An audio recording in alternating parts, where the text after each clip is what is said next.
Before we begin, a huge thank you to Pente Patrol Star Wars for joining us today for this special collaboration. The link to his video and channel will be below, so please go check him out and subscribe. Both our stories will follow the same timeline until a turning point, where they will both split into a different ending for the story. In today's video, we are covering what if Qui-Gon hid Anakin from the Jedi Council. Our story begins on the planet Tatooine, where Qui-Gon and Obi-Wan have just arrived. Qui-Gon leaves their ship and heads into town to seek repairs for their Naboo Royal Starship. It is here where they encounter a young boy named Anakin Skywalker. From the beginning, it was clear that Anakin wasn't an ordinary boy. There was something different about him, mystical even. Qui-Gon was the first to notice this, and although he didn't immediately act on his impulses, he paid close attention to the boy and his actions. Over the coming days, he grew closer to the boy and his mother as he navigated the difficulties of securing spare parts for their ship so they could get off-world. Qui-Gon's curiosity got the better of him, and he confronted Anakin's mother Shmi, asking about their family. Shmi explained to Master Jin that Anakin didn't have a father and that she couldn't explain what happened. One second she was a normal slave, and the next she was giving birth to a baby boy. Qui-Gon's suspicions were immediately piqued, and he contacted his apprentice Obi-Wan to complete a midichlorian test for him. The results confirmed what Qui-Gon had predicted. Anakin Skywalker was the chosen one. Anakin's talents were put to the test when he participated in the Boon to Eve Classic Pod Race, one of the most prestigious events to occur each year. The winner was crowned in fame and galore, but to win required the strongest wills, the likes of which a 9-year-old boy should not be able to attain. But as Anakin overtakes Sebulba on the final lap and ensures victory, Qui-Gon knows that to leave this boy as a slave on the planet of Tatooine is a waste. But the question still lingered of what he should do with Anakin, the fate of this boy, and if the prophecy is true, the entire galaxy lay on his decision. The normal thing to do would be to bring him back to the Jedi Temple and have him trained as a Jedi. But this didn't sit right with the Master. His gut was screaming at him to keep Anakin as far away from the Jedi as possible. Qui-Gon knew the path they were heading down. It was political, dogmatic, and quite frankly dangerous. He didn't want to bring this boy under that environment. There was a reason Qui-Gon had elected to not be on the Council, despite being one of the most proficient Jedi in the Order. He didn't fully trust them anymore. He didn't believe in what their new ideologies promoted. Qui-Gon was more similar to the Jedi of old, who didn't get involved in politics, but instead relied on the Force and the protection of others. This ideology was instilled in him by his master, Count Dooku, who is a very powerful Jedi in the Order. He too not on the Council. After much deliberation in his mind, Qui-Gon makes the fateful decision. After returning to Coruscant, he leaves the Jedi Order, taking Anakin Skywalker with him to be trained in the ways of the Force, away from Jedi supervision. He never tells the Council about the boy, and makes Obi-Wan swear he will do the same. Qui-Gon and Anakin live in his spaceship, for now, until they find the proper place to settle. Back on Coruscant, the threat from the Trade Federation on Naboo still lingered. With Qui-Gon's departure from the Order, they were in need of a new Jedi to take control of the mission. Obi-Wan protested to remain the primary Jedi, but the Council didn't allow it, believing that Obi-Wan still had to pass the Jedi trials before taking on a mission of his own. In his stead, Jedi Master Yaddle was elected to continue the operation. She traveled to Naboo, where she met the Queen and Gungans, organizing an invasion of the capital to retake it from the Federation. In this timeline, it would be Yaddle that duels Darth Maul, not Obi-Wan and Qui-Gon. Yaddle was a different fighter compared to Kenobi and Jin, and actually drew comparisons to Maul with her acrobatics. Their duel would be intense, as they both leaped from surface to surface, spending more time mid-air than actually clashing blades. It was an elegant duel, an aerial dance, but eventually, Yaddle was able to use her hundreds of years of experience to take control of the duel. She pressed forward until Maul was pressed against the reactor shaft. Yaddle moved her blade towards Maul, who almost evaded it, but was caught on the arm and was forced back and fell down the reactor shaft. With quick thinking, Maul used his lightsaber to slow his fall, digging the blade into the walls of the reactor shaft. Yaddle had won, but Maul survived. At this point, Dooku hadn't turned to the dark side, but he is about to. For months, he has been in cahoots with Sidious and expressing his desire to turn evil. He has slowly distanced himself from the Jedi, not believing in their new path of dogmatic and political views, similar to the stance that Qui-Gon took. However, when he heard about his old apprentice leaving the Jedi Order and following his own path, he believed that there was another way. Qui-Gon contacted Dooku and told him about the situation, how he's discovered the Chosen One in the Force, prophesied to bring balance to the Force, and that he's left the Order to train him. They continue to discuss this for hours, and ultimately, Dooku decides it's time to change his path. He decides he'll leave Palpatine and join up with Qui-Gon to help train the Chosen One. This was a big moment for Dooku. He realized that for once, there was another path presented before him. Dooku's sense of purpose was reinvigorated, and he realized that what he was doing with Palpatine was wrong. With Anakin, the galaxy had another chance to bring balance to the Force, separate from what the Jedi or Sith were doing. This was an opportunity that had never been presented before. Dooku knew that the work Qui-Gon was doing was imperative, and if he didn't assist him, he would regret it. He had learnt a lot about the Sith in the past couple of months and came to an epiphany that it must be the Sith who's behind the corruption in the galaxy. They've been working in the shadows for 1,000 years after their supposed extinction, and this cannot be a coincidence. Dooku comes clean to Qui-Gon about working with the Sith and reveals everything to him. Although Qui-Gon was extremely disappointed, he could recognize that the Jedi had left him no other option.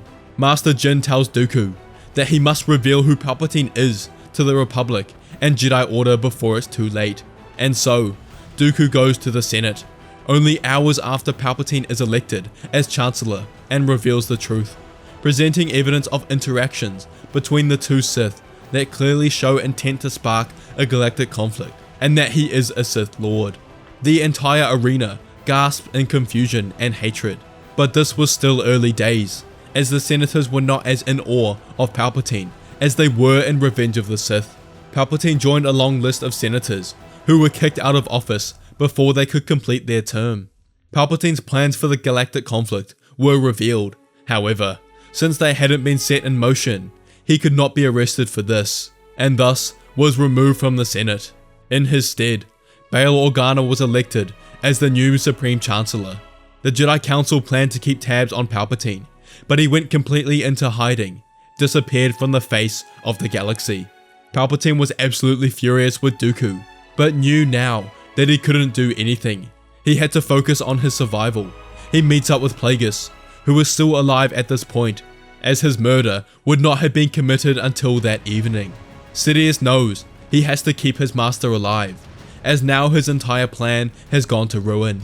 Dooku didn't just out Palpatine as the Sith Lord, but revealed documented proof that he had ordered a clone army and planted chips in their head that would turn them against the Jedi. He had lost absolutely everything. Palpatine and Plagueis both fled Coruscant that night, heading back to Plagueis' home world of Megiddo. Darth Plagueis was extremely upset with Palpatine, condemning him for his carelessness and reckless planning. With hatred boiling in his stomach, he ignites his lightsaber and swings for Palpatine. After a mere 5 swings of his blade, Palpatine fell to the ground defeated, and Plagueis demonstrated that he was still the master and Palpatine the mere apprentice. He knew that informing Dooku was too much of a risk, and they are both paying the price. But now, they need to come up with a new plan of action. Dooku officially left the Jedi Order and invited Anakin and Qui-Gon to come to Sereno. Anakin's training was a difficult task and very unusual. Due to the boy's unique age, he already had attachments formed in the way of his mother and friends on Tatooine. This conflicted with the teachings of detachment that were so heavily prompted in the light side. Qui-Gon worked with care and precision when training Anakin. To begin with, he didn't focus on enabling his skills with the Force or a lightsaber, the main thing that the naive boy wished to do. But instead, he prioritized focusing Anakin's mind on what was important. His connection to the Force flourished, and he grew.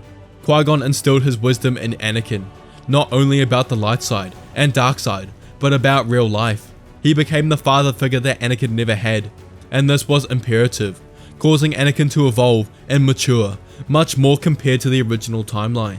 Eventually, Anakin began using training sabers and developing his skills with the blade. Anakin was taught Form 5 and quickly became proficient with it. Everything Anakin learned came naturally to him, and although he struggled, he was able to advance the ranks with ease. Qui-Gon was astonished. He had never seen anyone's power grow with such ease. Despite this, he remained disciplined and ensured Anakin that he must master his abilities and connections to the Force. Talent without training is nothing. Anakin's training only continued and intensified. For the first time in years, Dooku felt a sense of peace and happiness. He was back on his homeworld, where he could visit his family, be with his best friend Qui-Gon, and help instill his knowledge onto Anakin. Dooku was extremely valuable to Anakin's training. He took full control of his lightsaber training, placing all of his expertise into the Chosen One. Dooku had been hailed as the greatest swordsman in the Jedi Order, with his powerful swings and spotless technique. No one had ever beaten him in a duel, not even Yoda. Although Anakin originally learned the basics of Form 5, Dooku placed a strong emphasis on Form 2, which was specifically known for its dueling capabilities. Together, they were able to create their own combination of Form 2 and Form 5, creating the ultimate lightsaber form. This led to Anakin becoming increasingly powerful, much more than in the original timeline. Because Anakin had the luxury of being trained by two highly powerful masters, Qui-Gon and Dooku were able to split up what they taught him. Qui-Gon focused on the Force and taught it in all its aspects. They sat beneath the Sereno stars atop their palace. Master Jin imparted wisdom about the Force, detailing its connection to all living things. Qui-Gon revealed the intricacies of the Force to Anakin, teaching him to sense its flow and trust in its guidance, unlocking a raw, untamed power within the young Skywalker that hinted at great potential. Anakin practices for months upon end. He swiftly grasped the Force's fundamentals and growing into a remarkably powerful and intuitive Force-sensitive being. The Sith Lords were able to fix their plans. Plagueis' double identity as Hugo Damask had not been revealed, meaning that he was able to continue his tasks as usual. Plagueis had to revert back to his original plan of creating an army to fight against the Jedi. He believed turning the Jedi into warriors by having them fight alongside the clones was a better alternative, but now their plan had been altered so they could no longer do this. Even though Palpatine was ousted from the Senate, Plagueis' influence still runs deep after the Sith manipulations over 1,000 years. He had complete control over Mas Amida and many other bureaucrats. Plagueis, as the shadow leader of the International Banking Clan, works in the shadows behind Sand Hill, the figurehead leader, to initiate the separatist movement. With time and care, Plagueis and Palpatine were able to put the pieces in place to initiate the Confederacy of Independent Systems. Together, they slowly started recruiting key worlds, Trade Federation, Techno Union, Commerce Guilds, and they had begun the production of a droid army. Plagueis worked on the outside, with his face shown to the public as the leader of Damask Holdings and prominent member of the Banking Clan. But Palpatine worked in the shadows on the Separatists. He never met face to face with anyone and kept his identity hidden, but his ingenious mind and tactics were put to great use. Plagueis decided it was time to regain their lost influence in the Senate, and he became the senator for the International Banking Clan, placing him and Palpatine back in an extremely powerful position. From this position, he was able to manipulate and coerce various events to their liking. The Separatists were making outlandish moves that were causing disruptions, things that were just large enough to warrant the attention of the Senate, and the Separatist crisis had begun. Hugo Damask, aka Plagueis, takes the stage in the Senate. He explains to his fellow senators that the Separatists are causing too many issues. As of now, 5 planets have left the Republic and joined their cause. If they don't address this now, it will only continue on a larger scale. He proposed an army of the Republic in order to deal with the increasing threats of the Separatists and to thwart any ideas of return from the Sith, who they know will eventually attack the Republic. His ideas are widely celebrated by the senators and Chancellor Organa, who is reaching the end of his term, and with the state of the galaxy now, it seems that conflict is inevitable. It is decided that the Republic will begin a conscription for males above the age of 21 to join the Republic Navy.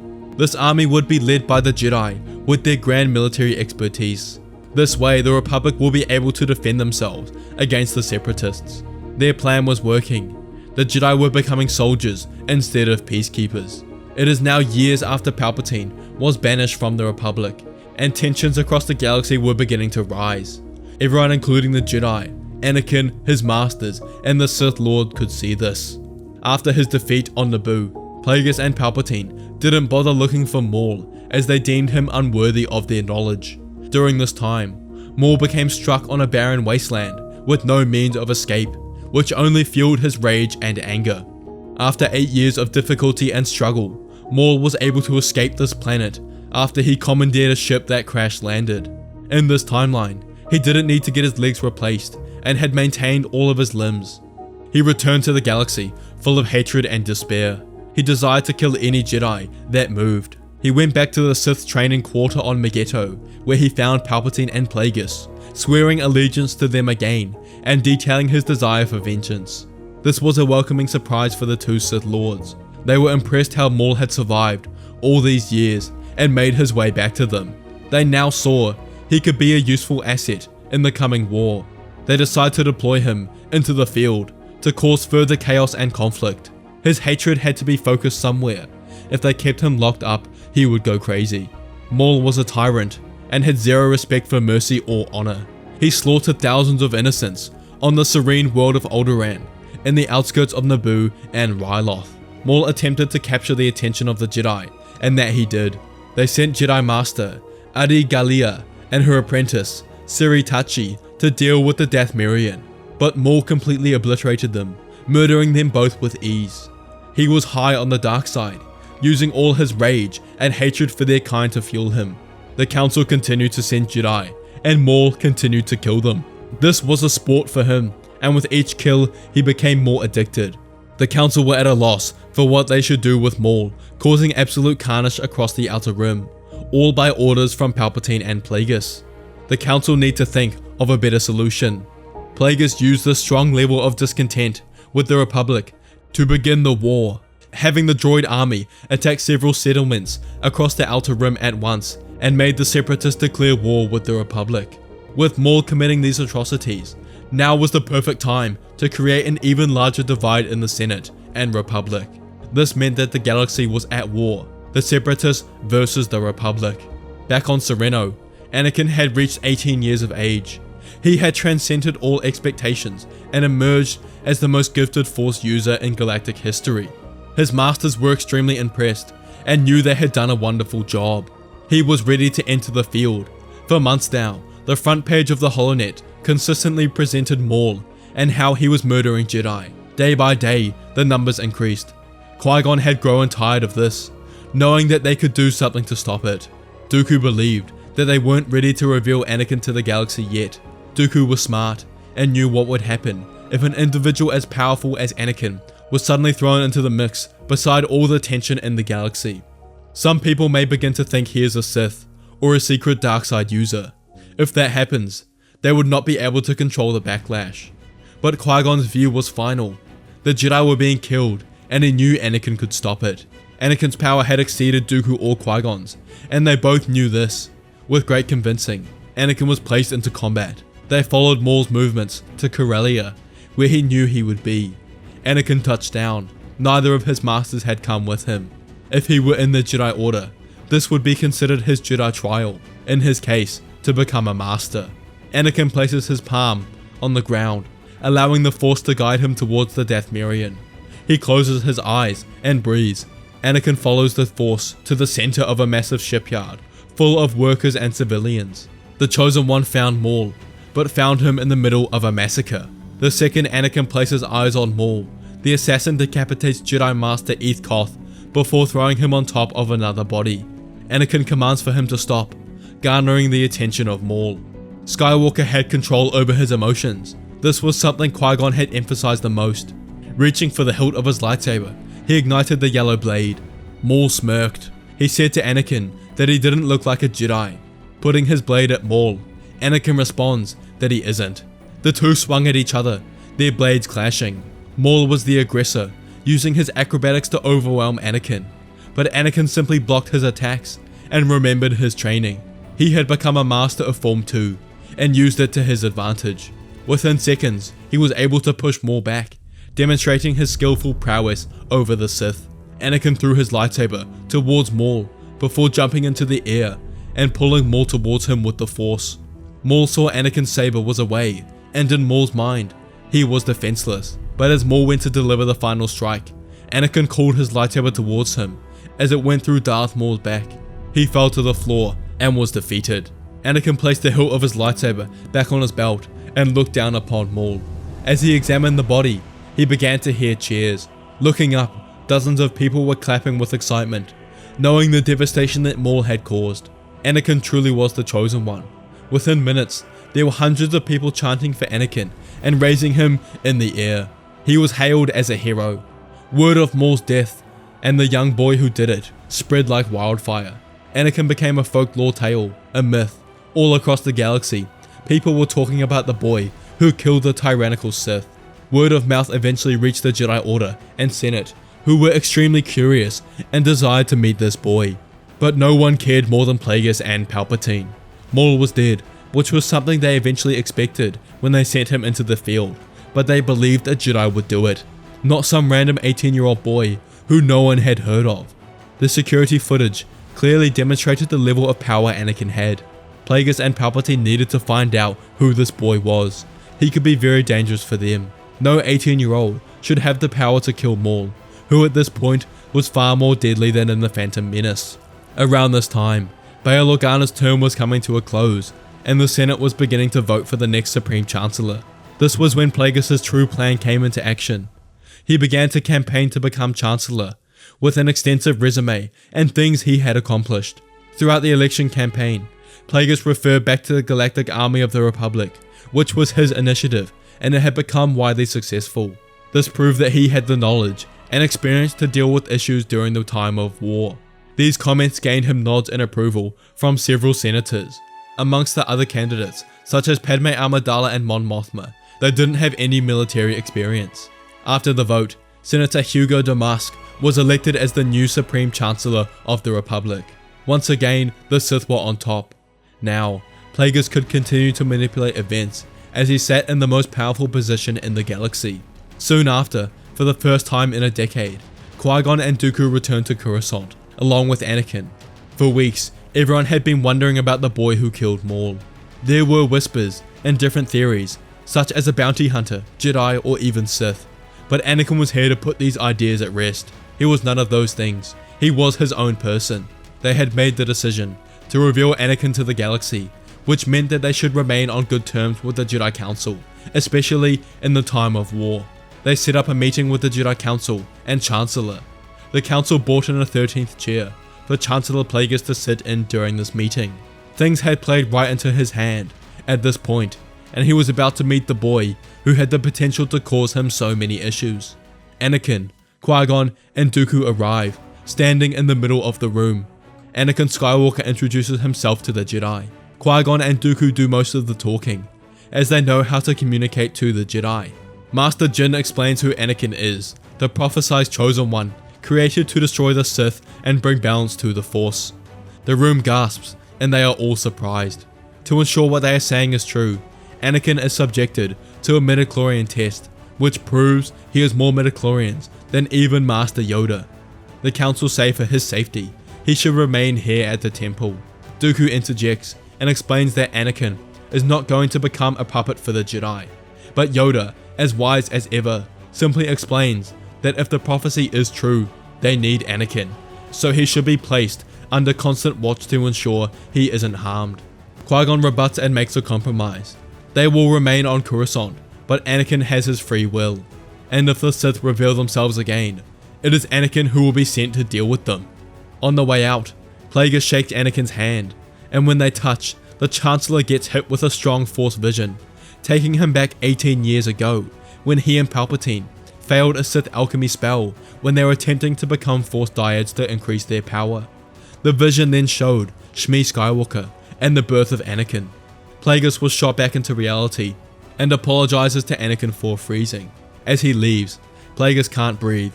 He knows exactly what that vision told him. He and Palpatine created Anakin themselves. It was poetic, as they were attempting to become the most powerful beings ever, but instead, they created a being who whose sole purpose was to kill them. He had seen his power at only 18 years old, and cannot bear to even think what it may become when he is older. Plagueis races back to Palpatine and tells him everything. They are both panicking. Decades of work are going to be undone if they don't deal with Anakin Skywalker now. They decide to eliminate him tonight before he can gain more strength. As Anakin sleeps, the Sith make their move. He travels to the apartment Anakin is staying, in the center of Coruscant undetected. Their hoods are raised to conceal their identities. Anakin twisted and turned in his sleep. The Force was calling for him to wake up, to sense his enemies. But unbeknownst to Anakin, the dark figures of Sidious and Plagueis had stealthily infiltrated the building. The Sith Lords draped in dark robes that seemed to blend with the shadows, moved with uncanny silence. As they reached Anakin's quarters, their crimson lightsabers ignited with a hiss. They each swung their sabers downward. Anakin's reflexes kicked in just in time. Sensing their presence, he swiftly dodged to the side, narrowly avoiding the fiery hum of their lightsabers. With lightning-fast reflexes, Anakin summoned his own lightsaber from its resting place and ignited it. He assured a defensive stance. If he was on the aggressive in this confrontation, he would surely die. The battle erupted in a whirlwind of strikes and parries. Plagueis and Palpatine motioned forward, swinging with power. They clashed their blades back and forth with Anakin, each attacking from opposite sides. The noise of clashing sabers woke Qui-Gon and Dooku up, who were staying in the same apartment as Anakin. They moved with haste, rushing towards Anakin's aid. They both ignited their lightsabers and leaped into the fray, taking control and giving Anakin a momentary rest. The battlefield expanded, and the 5 Force users engaged in a fierce duel. It was unclear which side had the upper hand, as each individual in the room was some of the most powerful beings in the galaxy. However, it was Dooku that would show weakness. Despite his formidable skill, the Sith Lord's sheer power overwhelmed him, and with a swift and decisive strike, Plagueis decapitated the Count. Anakin and Qui-Gon both saw it happen and were filled with emotion. Qui-Gon called to Anakin to evacuate. They had to leave the situation. At once, they both fled the apartment and went to the Coruscant streets below. Anakin and Qui-Gon's eyes filled with tears. Dooku was dead, murdered. The 2 Jedi rushed back to the temple. They stormed the council chambers, where they informed the entire council of what has just happened. They spared no details, explaining how powerful the Sith were, and how their identities were concealed. Gasps erupted into the room. The Sith Lords were here on Coruscant. Different ideas were cast about what to do. Some mentioned a full planet lockdown, whilst others opted to do nothing at all. However, as this conversation unfolded, another Jedi quickly enters the chambers and tells the Jedi that the Separatists have just exited hyperspace and they are under attack. He also explains that Chancellor Plagueis has been captured and is now aboard the enemy ship. The council looked at each other concerned. They had to act now. Anakin commands that he and Qui-Gon are getting on that ship and will go rescue the Chancellor. With any luck, the Sith Lords will be there too. As Anakin and Qui-Gon got in their starfighters and went into space, the Republic starships had already mounted their defense, and a full-on war erupted. This was the largest battle on Coruscant that had been seen in over a millennia. They went straight for the largest Separatist ship. The Chancellor must be held on that one. They snuck onto the ship and began to cautiously roam the corridors. They could sense the Chancellor's presence. As they entered a large room, with an open view of the space battle, they believed they had found him. Behind them emerged the dark figures of Darth Plagueis and Darth Sidious. The truth was out. Plagueis was no Chancellor, he was the Sith Lord, along with Palpatine. This was their plan all along, and they had fallen for it. The Sith ignite their lightsabers, pointing at the Jedi as they mocked Dooku's death. The clash of lightsabers rebounded through the Grand Chamber. This was a fight for the ages. Anakin and Qui-Gon weren't just fighting for the Republic, but for the memory of their friend Count Dooku. The fight swayed back and forth, the outcome uncertain. Yet through their combined efforts, the Jedi began to seize the advantage. They had been dueling together for years, and knew how to synchronize their attacks. Anakin tells the Sith they were too arrogant to lure him here, and overestimated their own power. Anakin calls on the depths of the Force, the pure Force energy that runs through his veins, to increase his level of power for a short period of time. This was something only the Chosen One could do. Plagueis and Palpatine step back in fear as Anakin Skywalker has temporarily become one with the Force. His eyes go white, as he stares at the Sith. Plagueis slashes at Anakin, but as he blocks, this causes Plagueis' whole body to vibrate with the strength of the Chosen One's defense. Qui-Gon and Anakin tip the scales of the battle in their favor. Palpatine, sensing the imminent danger, faltered for a moment, and in a swift and decisive strike, Anakin pierced through his defenses, killing the Sith Lord. The sudden demise of Palpatine sets Plagueis off balance, allowing Qui-Gon to exploit this opening. With a series of calculated moves, Qui-Gon manipulated the fight and broke through Plagueis' defenses and decapitated him, the same he had done to Dooku. It was over, the Sith defeated, and the Chosen One prophecy fulfilled. With the deaths of Palpatine and Plagueis, the Separatist forces were left without a leader, and they soon lost the Battle of Coruscant. The Republic carried this victorious momentum in the rest of the war, eventually securing victory over the Separatists. With the dissolving of the droid army, and the disbandment of the Separatist movement, peace slowly descended upon the war-torn worlds. Padme Amidala stepped into the role of Chancellor, guiding the Republic through the turbulent aftermath of Plagueis' demise. Meanwhile, the Jedi Order were delighted with their victory. They offered Anakin and Qui-Gon a position in the Jedi Order again, hoping that their talents can be used to continue to ensure peace and protection throughout the galaxy. But this wasn't their path. They had fulfilled their purpose, drawn a desire for peace and freedom. Anakin and Qui-Gon decided to return to Sereno, their home. After the conflict, Anakin Skywalker would fall in love with the Princess of Sereno, who he had always had his eye on during his training. Together, they would get married and have a family full of love and happiness. However, Qui-Gon went back and forth between the Jedi Temple, imploring the Jedi to change their ways, and tries to show how their own arrogance and dogmatic ways led to the Sith's rise. They slowly begin to see it and start making changes in the Order. As the years passed, the galaxy witnessed an era of peace and stability not seen in 1,000 years. Padme's leadership brought about immense prosperity, while the Jedi Order continued to serve as guardians of peace and harmony. The legends of the Chosen One and the wise Master Jin resonated throughout history. The tale of their journey was known to everyone. In their secluded haven on Sereno, Anakin and his family found their own version of happily ever after, brought about by the love for his wife and children. If you enjoyed this video, make sure to check out Pente Patrol's version of this story. The links will be in the description, so please go and check that out. Continue to like, subscribe, and comment on the videos. I love seeing you guys engage, and I love replying to the comments. Check out my other videos, and may the Force be with you.